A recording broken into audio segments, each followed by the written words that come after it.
Vivimos en un mundo hoy donde el poder se confunde con control, con dinero, con éxito. Pero hay otro tipo de poder, ese poder que tiene la capacidad de imaginar aquello que aún no existe, construir y sostener un proyecto con una visión, aunque los demás no lo puedan ver. Y hoy tenemos aquí a un experto en eso, en tener visión, en construir, en ir para adelante, con proyectos que han sido el referente en el mundo entero. Hoy tenemos aquí a Roque Sevilla. Bienvenido, Roque. Gracias por estar en La Puerta Abierta. Mil gracias, Vero. Un gusto de acompañarte aquí. Yo encantada de estar ahora en Casa Gangotena también, que es tuya, que fue tu proyecto. Uno de esos proyectos en que justamente fue esa visión y esa capacidad de llevar a cabo un proyecto difícil, en circunstancias adversas, y volverlo un referente mundial, porque eso es lo que es hoy Casa Gangotena. ¿Y de dónde nace esa capacidad de ver algo que todavía no existe? Me han preguntado varias veces por los proyectos un poco locos en que me meto, ¿no? Recientemente decidí que el futuro del Ecuador era el tema aeroespacial. Así es. Y entonces me creían loco y tengo razones para ello. Y ahí me preguntaron, oiga, ¿y de dónde le vienen estas ideas? ¿Qué es lo que le impulsa a hacer esto? Y yo tengo algo que solo así puedo explicar, una especie de antena en el cerebro, sí. No sé cómo describirlo, que me permite ver hacia dónde va el mundo, hacia dónde nos conduce el futuro. Y lo veo muy claramente. Y veo muy claramente aquellas cosas que no tienen futuro. También. Y entonces, claro, lo grave de esto es que siempre estoy en la innovación, pero también soy el primero que lo intenta. Y hay veces que eso trae consigo el riesgo del fracaso. La mayoría de las empresas que yo he iniciado han estado o quebradas o al borde de la quiebra. Y claro, la insistencia, el convencimiento de que eso va a funcionar por esta idea que tengo del futuro, es que finalmente, después de importantes esfuerzos, logro yo el objetivo que me he trazado. Así que ese es un poco el camino y el origen, una visión. Se me ocurre que algo va a suceder en el futuro. Este rato, por ejemplo, estoy pensando lo importante que es la agricultura de alta tecnología, en donde el Ecuador tiene una ventaja comparativa espectacular. Y esto me dio todavía más ganas de pensar en ese camino y tener además la ilusión de que el Ecuador pueda ser no digo el granero, pero sí el frutero del mundo, claro. Que se produzcan todas las legumbres y frutas del planeta, porque me llegó de Bloomberg un mapa de cómo está impactando el calentamiento global en las diferentes áreas del planeta. Y entonces habían dos tiras entre naranjas y rojas, que era una en el hemisferio norte y otra en el hemisferio sur. Y en la parte central, en la zona ecuatorial tropical, era verde todo. Todo verde. Y claro, ¿qué decía eso? Decía que hacia el norte las temperaturas iban a exceder los 40 grados en los veranos y también hacia el sur, en esa tira naranja, sucedía lo mismo. Claro. Pero había una zona virgen, llamemos, del impacto, que era la zona ecuatorial, entre otras cosas, donde está el Ecuador. Y tiene una lógica esto, ¿no? Cuando el planeta gira alrededor del Sol, se ve afectada las diferentes superficies de la Tierra por la inclinación del eje. Así es. Entonces, claro, cuando está en esta posición y acá está el Sol, el más alejado es el invierno, el más cercano es el verano. Y claro, esta misma posición acá es al revés. Acá sería el verano y acá el invierno. Claro. Este es el efecto. Pero lo curioso es que la parte central, aquí y acá, está Siempre a la igual, misma distancia. claro. Está exactamente siempre a la misma distancia del Sol. Y por eso tenemos el clima que tenemos. Tenemos una primavera constante. Sí le va a afectar el cambio climático, sí va a subir la temperatura, pero va a subir 1 o 2 grados sobre el máximo. Mientras que en el norte y en el sur, en estas dos tiras de color naranja-roja, van a subir 4 o 5 grados, pero sobre el máximo. Y el máximo ya este rato está entre 45 y 50 grados, le subes 4 o 5 grados más, ya la situación es absolutamente inmanejable, ¿no es cierto? Entonces, ¿qué es lo que va a pasar, por ejemplo, con los cultivos de cítricos en un área muy grande que es España, Italia, Grecia, Turquía, claro. Persia, Chile, Irán y por el sur, bueno, una parte de Chile que también se va a ver afectada, claro, por mayor calor. Claro. Entonces, tal vez la superficie más grande está en el sur de los Estados Unidos, donde la Florida, por ejemplo, que es gran productora de citros, va a quedarse sin la producción. ¿Dónde va a haber que producirles? En la tira verde. Claro. Esa es la lógica, ¿no es cierto? Entonces, ahí estoy viendo que hay una posibilidad de que si el Ecuador se vuelve no solo un productor de cacao y de banano y de camarón, sino, por ejemplo, de cítricos, porque hay todos los otros productos. No nos olvidemos que hace 2 años hubo un aumento de temperatura tal en Italia que no pudieron producir tomates. Y recuerdas, no podían hacer nada porque la comida italiana opera con el tomate. Una pizza sin tomate no es una pizza. Y todos los ingredientes que ponen la comida italiana tiene en general el tomate como un elemento fundamental. Así es. Bueno, se estaban quedando sin tomate por el calentamiento global. Entonces, este es un ejemplo de la forma como yo pienso, porque estoy viendo hacia dónde va la tendencia, qué es lo que está pasando.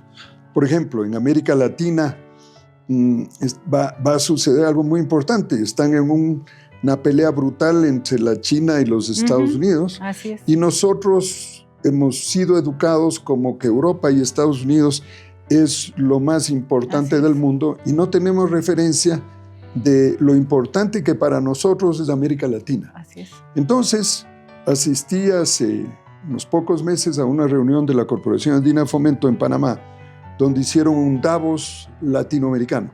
Y allí llegamos a la conclusión, no nos hagamos tantas bolas, como dicen, ¿no? Sí. Hagamos un comercio mucho más intenso entre nosotros. O sea, no nos sometamos a todas las presiones que nos pone la Unión Europea o los Estados Unidos o la China, sino hagámoslo entre nosotros, un comercio bilateral. Y fue fabuloso ver cómo solo con ese concepto comenzaban a armarse posibilidades de hacer comercio entre nosotros, que es bastante más fácil, bastante más cercano e igualmente productivo. Entonces, esto para darte unos ejemplos de las cosas que se pueden hacer si tú estás pendiente de hacia dónde va el mundo. Y qué interesante, Roque, lo que dices, porque, bueno, para quienes nos miran, quiero que sepan que yo trabajé con Roque, además es mi tío, así que le conozco toda mi vida, y siempre he observado esa forma de pensar en los seguros, esa forma de pensar en el turismo, esa forma de pensar en el medio ambiente, esa pasión. Y yo recuerdo de muy pequeña haberle visto a Roque, a mi tío Roque, llegar en un BMW color tomate y él hacía negocios.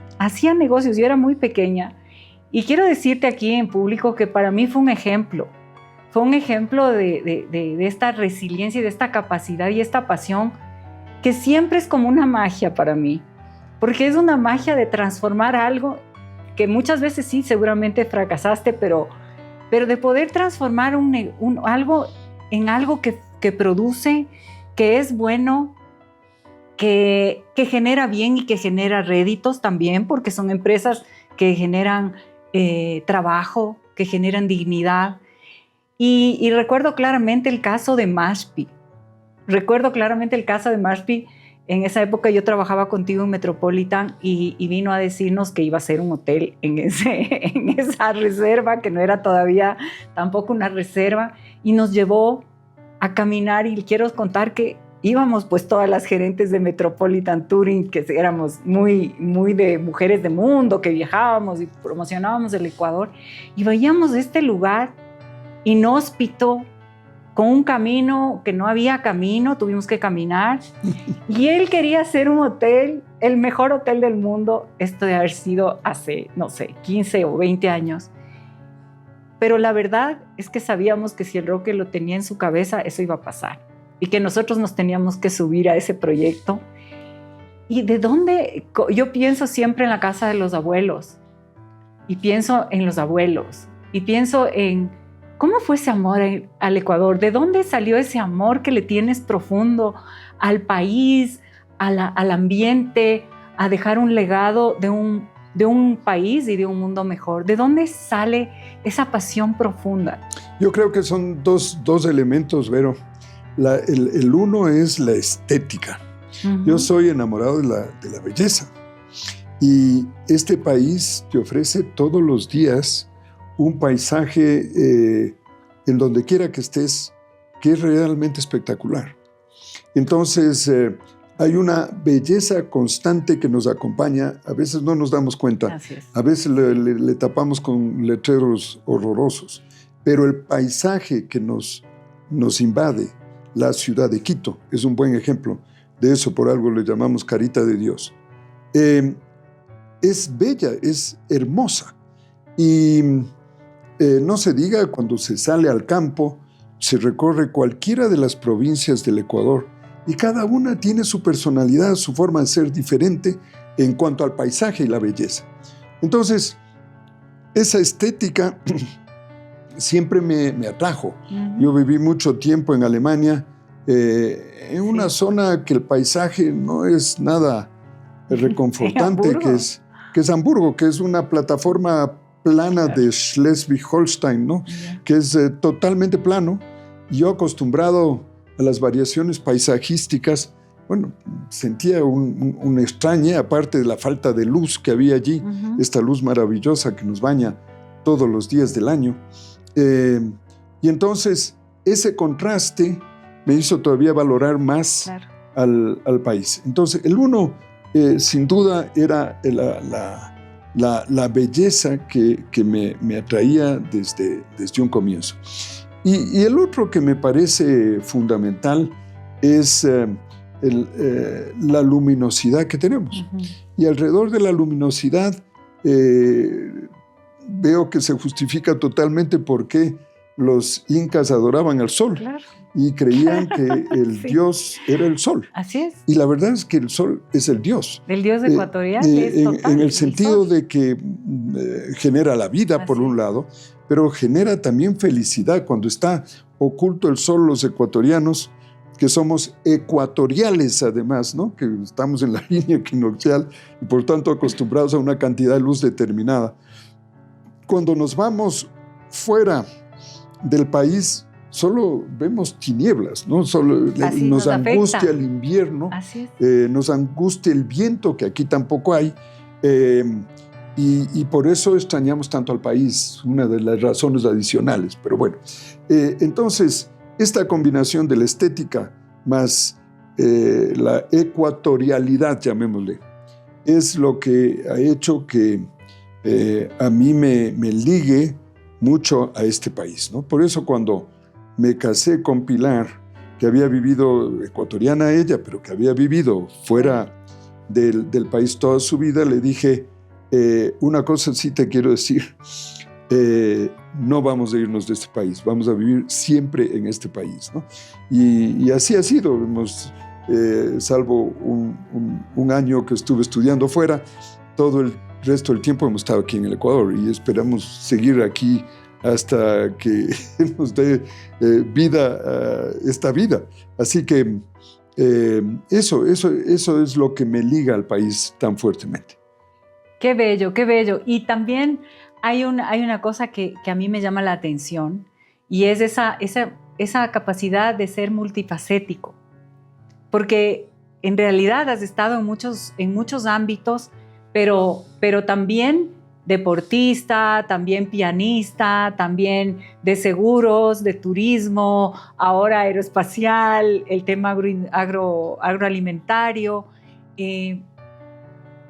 ¿Cómo es eso de poder pensar? De poder pensar en tantos rubros, porque hoy somos especialistas, ¿no es cierto? Hoy se promociona que tú haces una especialidad y solo sabes de eso.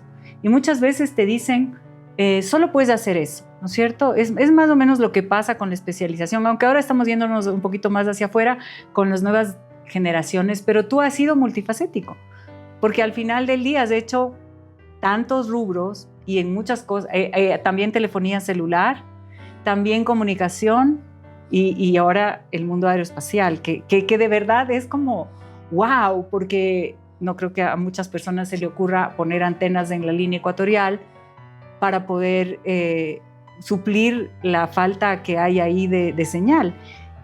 ¿Cómo logras pensar en tantas cosas? Sí, a través de ver la luz, a través de ver el ambiente, de la forma que esté. Tiene una capacidad de ver el mundo diferente, porque normalmente ahora dicen desde la trinchera. Te pregunto, ¿tú ves las cosas desde la trinchera o ves las cosas desde la luna? Bueno, yo creo que primero te contesto la primera preocupación, el tema de lo diferente, las diferentes actividades que tengo, tan distintas, ¿no? Y es cierto, yo creo que el origen, la base de eso es el aburrimiento. O sea, el momento en que ya veo que algo funciona, que ya está todo andando, entonces busco colaboradores de gran calidad que me acompañen y entrego la posta y me pongo a buscar una nueva oportunidad. Yo creo que esa es la base de la diversidad tan grande que enfoco. Entonces, eso es lo que me hace siempre estar buscando nuevas cosas. Y el otro tema es que el futuro siempre me atrae, tratar de saber hacia dónde vamos, ¿no? Por eso el grupo se llama Futuro. Así es. Y es que siempre estoy pensando qué se viene ahora. Por ejemplo, con la inteligencia artificial, todo el tiempo estoy pendiente, porque hasta ahora no sé hacia dónde vamos. La verdad es que ahí sí estoy un poco desenfocado. Sí, pero eso me tiene a mí concentrado de saber por dónde va a ir el mundo con todas estas cosas, porque hay cosas altamente atractivas y hay signos también de peligros muy grandes. Entonces, todavía no sé qué va a pasar, pero pues, ese es un ejemplo de algo que está sucediendo en este momento, ya viene sucediendo 4 años, y que yo todavía no sé a dónde va a ir, pero yo estoy pendiente de eso. Entonces, claro. ¿Qué va a pasar, por ejemplo, si es cierto que la inteligencia artificial va a dejar sin trabajo mucha gente? Entonces yo digo, a ver, si deja sin trabajo a la gente, lo que va a hacer es que las empresas con menos empleados van a poder producir más y por tanto van a hacer más utilidades. Si hacen más utilidades, van a pagar más impuestos al Estado. Y el Estado va a reducir su planta de gente trabajando con ellos por la misma razón. Claro. Y por tanto va a tener menos gasto. Y al tener más impuestos y menos gasto, va a tener más margen. Y ese margen puede distribuirlo, que es lo que se dice hoy en día, en el salario universal. Entonces, lo que vamos a tener es 9 millones de jubilados. O sea, un buen número de personas que en vez de trabajar 8 horas al día, 5 días a la semana, las 40 horas, vamos a trabajar tal vez 20 o menos horas. Claro. Y entonces, ¿qué hacemos mientras tanto? Tenemos que ocuparles en otra cosa. Es exactamente. Entonces, ¿en qué se van a ocupar? Se van a ocupar en cosas lúdicas. Así es. Cosas como la música, el deporte, la actividad intelectual, la filosofía, en el arte. Entonces, eso es lo que va a suceder. Y en el turismo. Y entonces la gente va probablemente a viajar más porque no tiene tanto trabajo. Claro. Esa es una visión bonita de lo que estamos hablando. Claro. Pero muy probablemente eso va a pasar. Y de hecho, parcialmente está pasando. Algunas personas, por ejemplo, ya al no ir a la oficina y trabajar en donde quiera que estén, escogen su horario. Ya están escogiendo su horario. Y están escogiendo dónde van a trabajar. No tienen que ir al trabajo como antes. Pueden estar inclusive en otro país y seguir trabajando con la empresa que le contrató. Entonces, estas son las nuevas formas de vivir que probablemente se presenten con más intensidad en el futuro. ¿Qué quiere decir?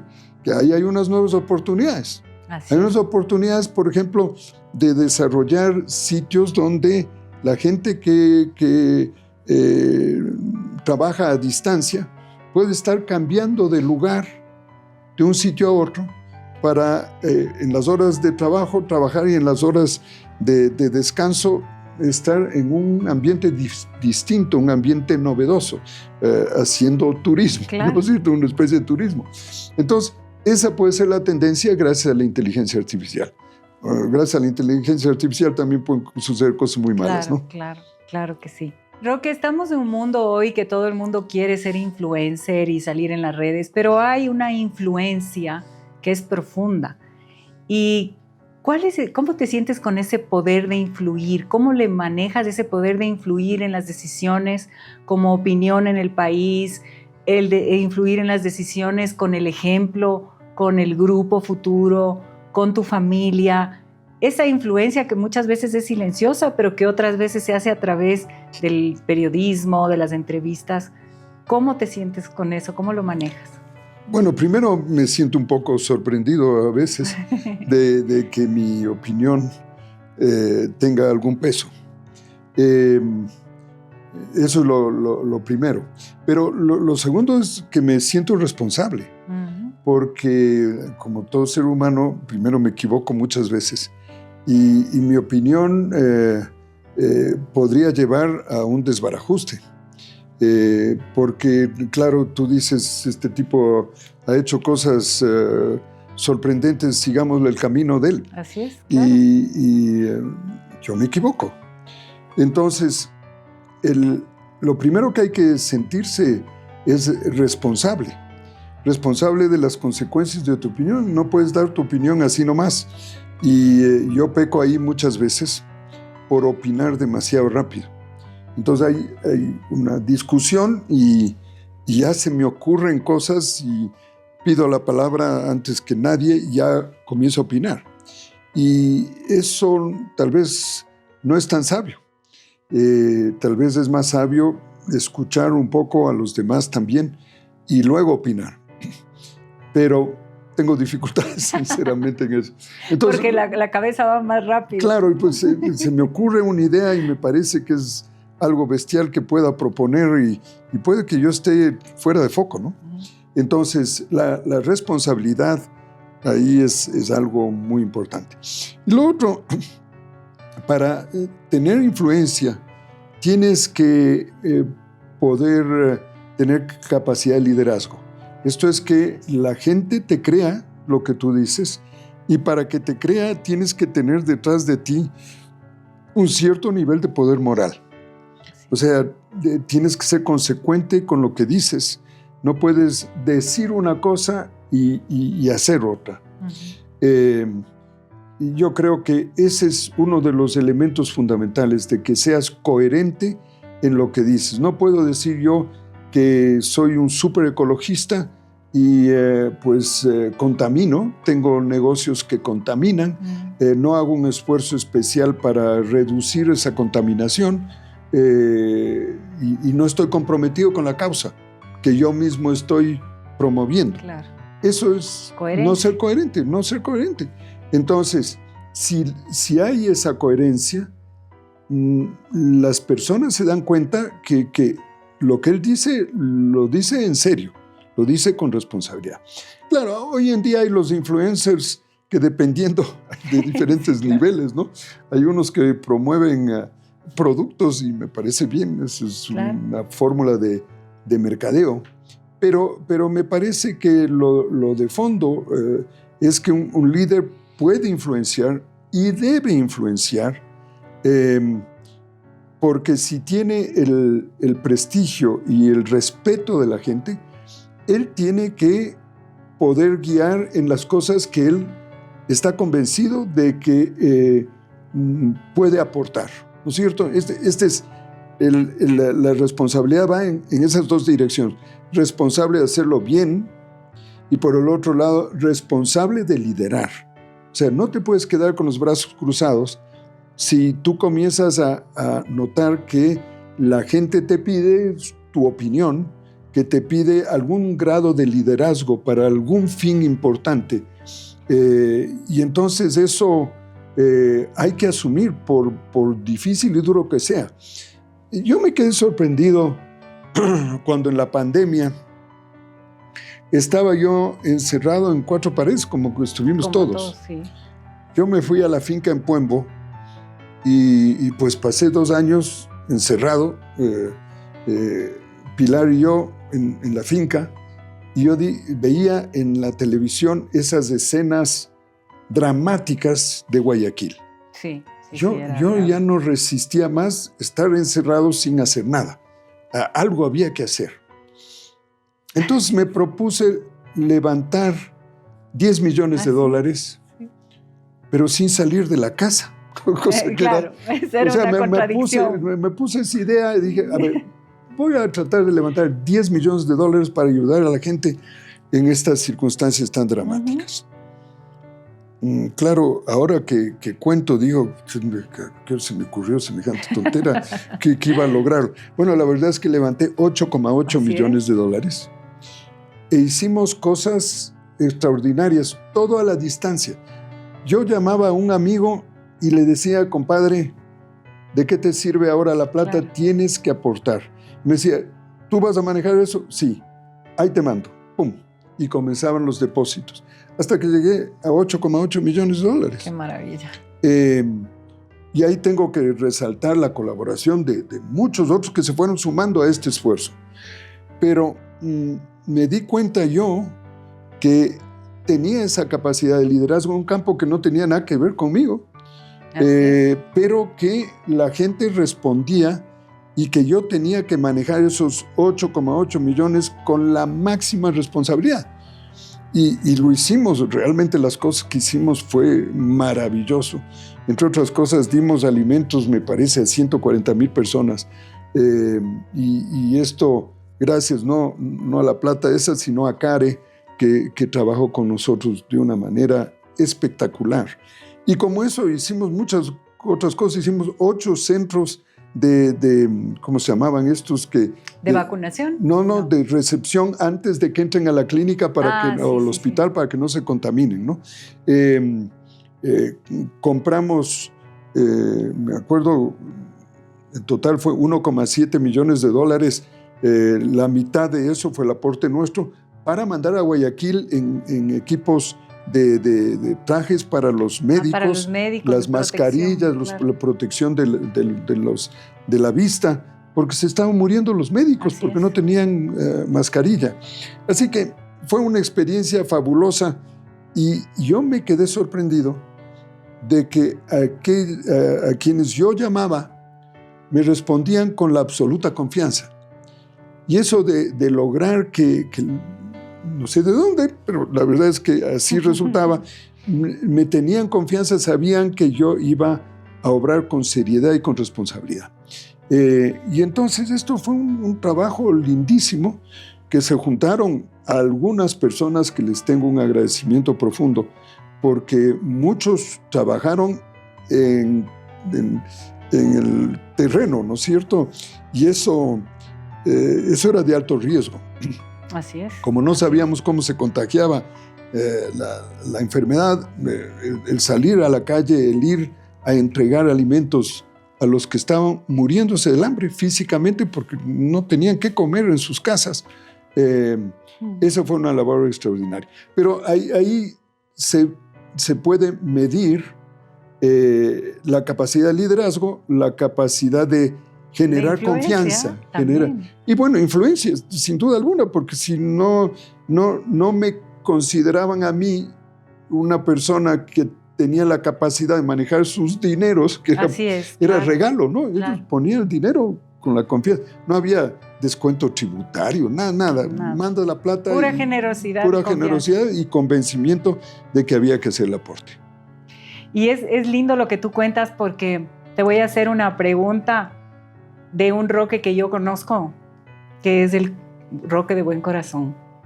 Sí, ese Roque que es súper solidario, que siempre está en los momentos difíciles, que ni me voy a emocionar, pero que yo le he visto siempre generoso y siempre preocupado, no solo por el ambiente, no solo por hacer negocios, sino por los demás, por los pequeños de la familia, por la gente de las empresas.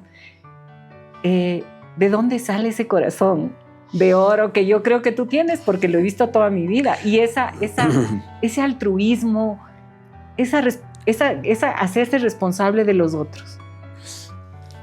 Yo creo que el principio fundamental ahí es el del amor. Uh-huh. O sea, siempre hay esa frase que la repito mucho, la de San Agustín, que dice, ama y haz lo que quieras, uh-huh. ¿no? Entonces, a mi modo de ver, si es que uno se tiene una actitud de respeto, de cariño, de amor hacia los demás, y mucho más cuando son gentes más necesitadas, entonces es también una cosa que tengo que declarar, es de egoísta mi actitud. Porque nada me produce más satisfacción que esa ayuda, y lo digo sinceramente. Sí. Entonces, el tema es egoísta, o sea, entre ser un hombre que simple y llanamente disfruta de las cosas o poder ayudar a los demás, yo estoy mucho más cómodo y más feliz ayudando a los demás, pero es porque me gusta eso. No es por...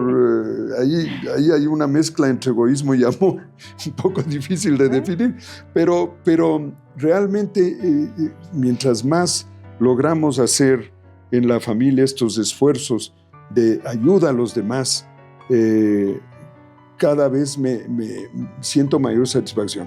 Recuerdo hace poco que fuimos a este proyecto tan hermoso de Caemba, uh-huh. de la construcción de las casas para la gente más necesitada en la costa ecuatoriana.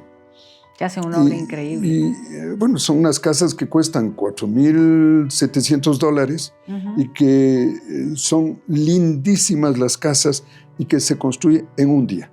Y lo lindo es que se construye con gente que no tiene idea de la construcción, que era la familia mía. Entonces fuimos la familia, mis hijos, mis nietos, Pilar y yo. Yo soy malísimo para trabajo manual. Bueno, nos pusimos a trabajar. Comenzamos a las 9 de la mañana, a las 5 de la tarde entregábamos las 2 casas. Perfectas las casas construidas.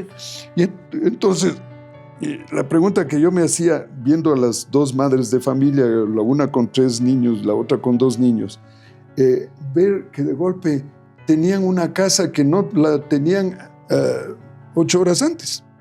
No había esa casa. Y de golpe estaba la casa que era 1 o 2 dormitorios, según cómo lo dividían el espacio, un baño completito con ducha, una cocina, un pequeñísimo jardín con las plantas sembradas, la cerca hecha alrededor del jardín, todo. Ya estaba la casita ahí, ¿no? Y la cara de los niños, no, simplemente les parecía imposible.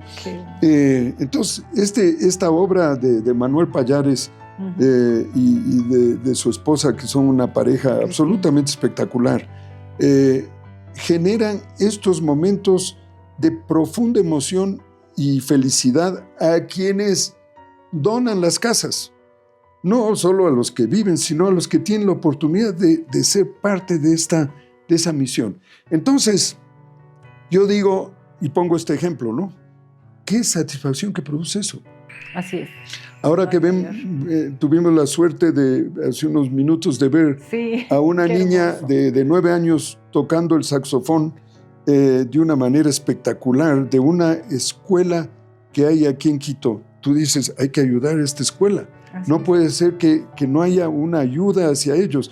¿Qué pasa si hay, igual que en Venezuela, que existía el proyecto del doctor Abreu, que hizo que hayan orquestas sinfónicas en todo lado en Venezuela, y transformó la vida de esos niños pobres en grandes músicos? No nos olvidemos que uno de ellos es ahora nada menos que el director de la Orquesta Sinfónica de Nueva York, ¿no?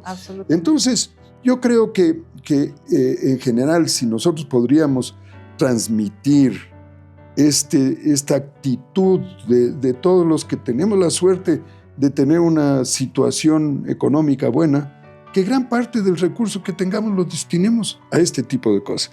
Eso les va a producir mucho más satisfacción que los grandes lujos que algunos ricos se dan. Y es así. Y Roque, una pregunta, ahora que has tenido tantas experiencias, que tienes un grupo formado, ¿qué es lo que más te importa en la vida hoy como Roque Sevilla, en lo más profundo de tu ser? ¿Qué es lo que más te importa? No es negociable, y si es que no hubiera nada más, solo harías eso. Bueno, yo quisiera, cuando me preguntan qué legado va a dejar, yo quisiera dejar legado de una cultura, una forma de pensar. Eso es lo que yo quisiera. No, otras cosas no me atraen. Si yo logro de alguna manera implantar una forma de pensar que distribuya cariño y amor hacia los que más necesitan, y a todos los que necesitan, creo que todos necesitamos eso, ¿no es cierto? Amor y cariño. Si es que podemos dejar de tener esa actitud de enfrentamiento sistemático, la guerra entre todos nosotros, y ahora estamos viviendo 2 guerras casi que mundiales, y ese enfrentamiento, no hay diálogo, no hay ninguna posibilidad de hablar de paz, y cuando vemos la política ecuatoriana es de enfrentamiento. Entonces, cuando veo los debates es insultarle el uno al otro y viceversa. Nada constructivo. Pero ¿de qué nos sirven a los ciudadanos eso? Entonces, si en vez de tener esa actitud, tenemos una actitud colaborativa, una actitud de amistad, una actitud de buscar los mínimos vitales en los que estamos de acuerdo, no los máximos en los que estamos en desacuerdo. Y si trabajamos en esa dirección, vamos a cambiar sin duda el país y vamos a cambiar el mundo, si es que esa es la forma de pensar. Cuando yo veo que presidentes como el que tenemos ahora en los Estados Unidos, sus declaraciones son absolutamente agresivas, ¿no? Hemos tenido gobernantes en este país que se han dedicado solo a eso, al enfrentamiento. Generar agresividad también. Entonces, yo ya no escucho un líder político que habla de lo contrario. Vean, muchachos, reunámonos todos y buscamos cómo solucionar los problemas que tenemos. Sentémonos racionalmente a discutirlo. No. Todo es enfrentamiento, o es para el grupo mío o no vale la cosa, ¿no? Eso tenemos que cambiar. Y ese sería el legado más lindo que yo podría dejar. Si es que comienzo a ver que hay una cultura de cercanía, una cultura de entendimiento, una cultura de diálogo a pesar de los diferentes pensamientos que son necesarios, ¿no es cierto? Pero siempre, aunque tú tengas un pensamiento y yo el otro, algo en común tendremos. Y eso que tenemos en común nos va a llevar a hacer las cosas mejor. Esa sería mi idea. Qué bello. Y normalmente lo que tenemos en común son el amor y el amor por la familia, el amor por los nuestros. Y ahí te quiero preguntar, la familia hoy para ti, que ya eres abuelo, con Pilar, que tienen esa familia tan bonita, ¿de qué estás orgulloso o qué es eso que tú podrías decir, mi familia es así, porque tu familia es un reflejo tuyo y de Pilar? Yo estoy muy orgulloso de una decisión que tomaron mis hijos. de que van a seguir la línea que yo acabo de describir. Qué bello. Nosotros tenemos la intención empresarialmente de seguir haciendo nuevos proyectos, que en lo posible esos proyectos sean altamente productivos, rentables, y que todo el dinero que esté por encima de las necesidades fundamentales de nuestra familia, todo lo demás lo invertamos en dos objetivos básicos que tenemos: el tema ambiental y el tema social. Eso es nuestro objetivo. Mientras más utilidades hagamos, más dinero va a ir allá, porque ya los problemas o las necesidades básicas nuestras están satisfechas. Y ya no nos sirve lo demás. Y entonces estamos tratando de implantar una cultura de no lujos en la familia, de reducir al mínimo el dispendio en cosas que son innecesarias. O superfluas. ¿No? Es bien difícil con todo lo que existe en este mundo, pero esa es la dirección, para que quede siempre más para los demás como objetivo central. Y entonces yo me siento muy orgulloso de que la siguiente generación dijo: vamos a seguir con ese espíritu, y ese es el acuerdo que tenemos a nivel familiar, ¿no? Y bueno, ya con eso, ¿qué más aspiro? Tengo ahora, claro, la felicidad de ver a mis nietos todos los fines de semana, y creo que, como todo abuelo, me siento muy orgulloso. Especialmente uno de ellos que está por fin jugando tenis, porque los otros no juegan tenis sino fútbol. Pero bueno, eso ya es una cosa de carácter personal. Uno que juega tenis como el abuelo. El abuelo es muy tenista, sí. Hay una influencia hoy, y que siempre ha sido bastante compleja. Tú fuiste alcalde de la ciudad, tuviste todo el poder de la ciudad para transformarla y lo utilizaste en bien, hiciste unos cambios maravillosos. ¿Cómo se maneja ese poder desde la política, que hoy se ha dañado muchísimo, que está contaminada? ¿Y cómo se hace eso con integridad? Y hoy que pues estamos casi a unas elecciones seccionales, donde también nos acordamos todos de tu época de alcalde y te pedimos consejo. ¿Cuál sería ese consejo, eso que tú dices que debería ser la sangre, la savia de un alcalde o de una alcaldesa o de una persona que entra a un puesto público con el poder completo, sobre todo de la ciudad? Tal vez hablemos de los dos casos, que yo creo que cumplimos con un aspecto que es básico, que ya es lo mismo que dijimos hace un rato. Claro. Y es el amor hacia la ciudad. Rodrigo Paz, el negro, era un hombre que amaba la ciudad. Sí. Lamentablemente no había nacido en Quito, pero era más quiteño que qué.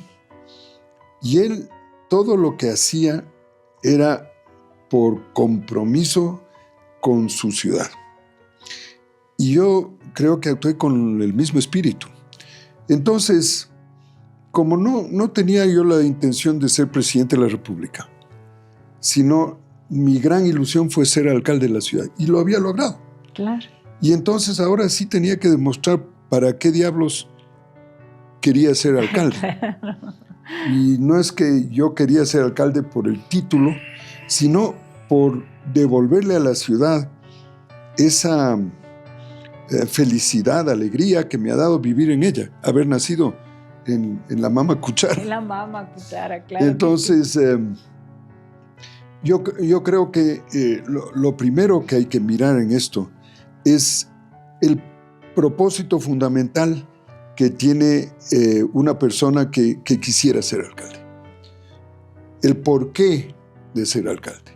No tan, entonces ahí se va descubriendo, si se le hace bien la pregunta, si es que es porque él quiere el título, o si es que porque ese es un medio de enriquecerse, o si es que es un medio de ascender a otros cargos. También, claro. Entonces no le interesa tanto la alcaldía por la alcaldía, sino que es una gradita más para la presidencia. Entonces, si alguien quiere ser alcalde por el amor a la ciudad y está dispuesto a una entrega total, a trabajar como lo hacíamos el negro y yo, 18 horas al día. Y eso porque había que dormir. Porque ya tocaba dormir. Claro. Yo digo que cuando uno tiene un puesto así, hasta dormido o dormida tiene el título de alcalde. Porque no, claro, no en el caso mío ya era el récord mundial porque yo tenía que levantarme a las 5 de la mañana porque a las 6 hacíamos una cadena de radios para informar cómo estaba el volcán Pichincha. Ay, recuerdo, sí, claro. Como estaba erupcionando, entonces yo tenía de viva voz que informar lo que el Instituto Geofísico a las 5:30 de la mañana me informaba a través de una radio que yo tenía, y pues a esa hora comenzaba mi día.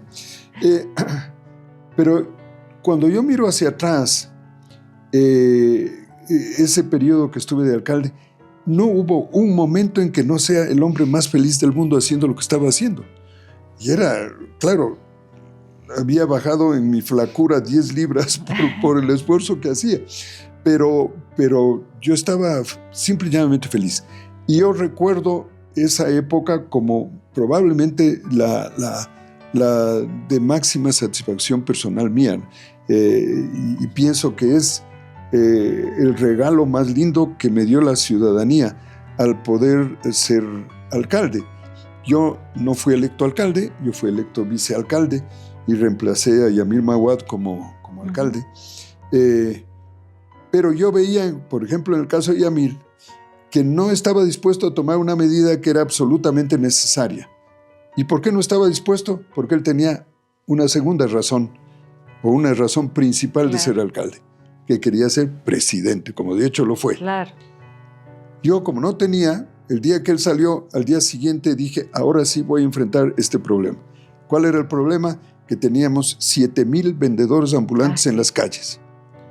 Y había que arreglar ese tema, había que arreglar el problema que tenían esos vendedores, que era una cosa dramática porque había una mafia que les cobraba por cada metro cuadrado de la calle y andaban, si no pagaban la cuota, con una gilet les cortaban la cara.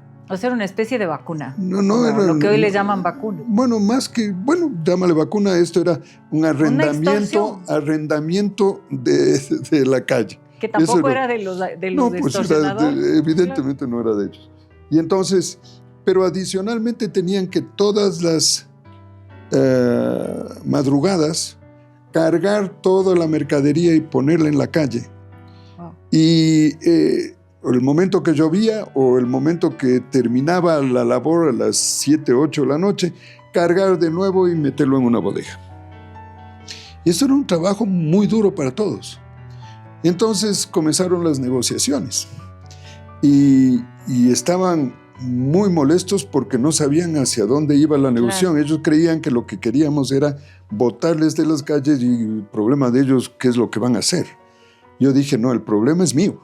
El problema de lo que va a pasar con ellos es mío. A ver qué encontramos de solución. Y se nos ocurrió hacer 11 centros comerciales para ellos. Claro. Yo construí 9 y en la negociación que hice con ellos, llegamos a la conclusión de que sí se retiran, pero se van a retirar todos en un solo acto el rato que estén construidos los 11 centros comerciales. Lamentablemente, en los 2 años que estuve de alcalde no avancé a terminar los últimos 2. Pero 9. Y los 9 sí, pero cuando entró Paco de alcalde, al año estuvo terminado los 2 adicionales que estaban a medio construir. Y todo el mundo se fue de las calles y quedó limpia la ciudad. Entonces, era una doble responsabilidad. Cuando tú tienes un problema de estos, tienes que dialogar con la gente, entender su situación dramática que tenían. Gente muy pobre, pero con un espíritu y un deseo de tener una mejor vida por su propio esfuerzo. Por su trabajo. Pero yo, en cambio, tenía la obligación de permitir que las calles sean circulables en el centro histórico y defender el centro histórico como tal. Ese es un ejemplo de cómo en política ejerces el poder pero entendiendo las necesidades del que está opuesto a tu medida. Entonces tú no puedes imponer lo que tú crees que es lo correcto sin entender la situación del otro. Cuando entiendes la situación del otro, se solucionan los problemas pacíficamente, como de hecho fue así. No es que nosotros entramos con la policía a sacar a la gente, nada de eso. El Paco no tuvo que hacer eso, simplemente llegó, ellos el rato que se inauguró, la gente salió y se acabó el lío. Entonces, el poder hay que ejercerlo con este entendimiento. La segunda cosa es que hay que tener cuidado de envanecerse con el poder, que es algo que mucha gente les encanta y pierden la cabeza y se creen, porque vas a tener siempre una cantidad de aduladores al lado que te dicen, eres un campeón, eres lo máximo. Te dicen lo que quieres oír. Y la verdad es que eres uno más del paseo, que el día en que dejas de tener ese cargo pierdes todo el poder. Se acabó el poder.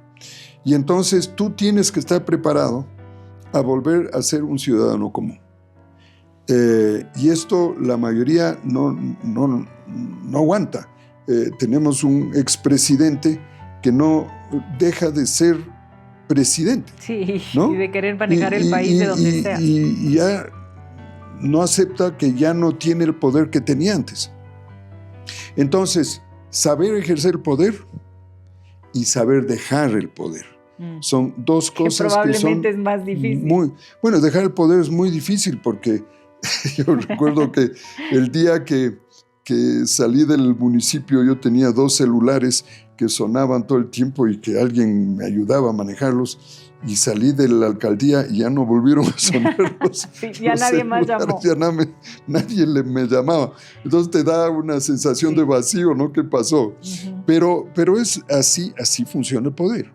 Entonces, también sucede la pérdida de poder cualquiera que sea la gestión que tú hagas.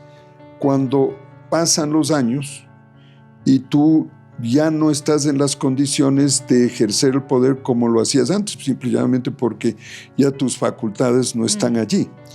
Y dejar el poder, jubilarte, por ejemplo, entregar la gestión que tú has hecho durante años a otra persona para que lo haga, hay que hacerlo también con sabiduría. Entregar el póstigo bien entregado, que no se le caiga de la mano y que él pueda seguir corriendo. Esto es algo fundamental. Entonces, el poder tiene miles de aspectos y hay que saber esas dos cosas, manejarlo bien y renunciar a él o saber que lo has perdido y aceptar que ya no eres la gran papaya, ¿no? Ya se acabó el poder y se acabó el poder. Es la humildad, ¿no? Es la humildad. Yo creo que cuando pasan esas cosas es la humildad, porque yo también he visto muchas personas con las que he trabajado que tienen mucho poder y pierden el contacto con la realidad por lo que tú dices. Y la humildad se pierde, pero no es que sean arrogantes, que se les note que sean arrogantes, o no, a todos nos pasa, sino que es esa pérdida del contacto con la realidad y de saber que además es efímero, que es regalado por un tiempo y que, como tú dices, con el tiempo también vamos perdiendo y tenemos que pasar la posta a las nuevas generaciones, a alguien más capacitado, cualquiera de esas cosas, y eso cuesta mucho, ¿no? Fíjate que a mí me han propuesto, por ejemplo, que sea candidato a la alcaldía de Quito sin número de veces. Sí. Y claro, sí te da ganas. Claro. Pero hay pica el bichito. Hay que aceptar que el tiempo pasa, que hay nuevas generaciones muy capacitadas que pueden hacerlo muy bien y que esa oportunidad está allí. Claro que tenemos que escoger a los mejores y no a los mediocres o a los poco recomendables. Y esa ya es la obligación del elector. Pero creo que los viejos políticos que quieren seguir estando en la palestra es algo que no es bueno para la sociedad tampoco.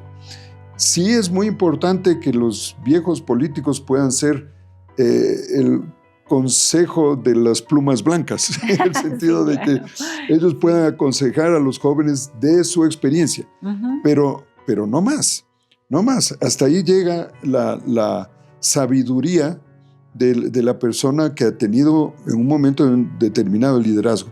Y cuando uno se asume esa posición, es muy hermoso seguir viviendo con la condición de que la gente te respeta, simplemente te tiene un recuerdo bonito. Yo cuando camino por las calles, sobre todo en el centro histórico, la gente se me acerca Salud. con enorme cariño y simpatía. Y ese es el premio que tú recibes, no necesitas más. No estás ejerciendo el poder, es que simplemente hay un agradecimiento porque aparentemente te has comportado como la gente quería que te comportes. Y qué lindo eso que tú dices. Y gracias, Roque, por venir hoy a La Puerta Abierta. Gracias también por estar aquí en tu casa gangotena, que nos abre también la puerta para esta nueva temporada de La Puerta Abierta, donde trabajamos justamente el concepto del poder. Y especialmente te agradezco porque es a mí me llama mucho y siempre desde muy pequeña me ha llamado la atención esa capacidad de visión que transforma una imaginación y la hace realidad, y no solo la hace realidad, sino que la sostiene y la hace futuro. Así que muchas gracias y espero que vuelvas a que nos sigas contando tantas maravillas que podemos aprender de ti. Muchas gracias, Vero. Un gusto. Igual.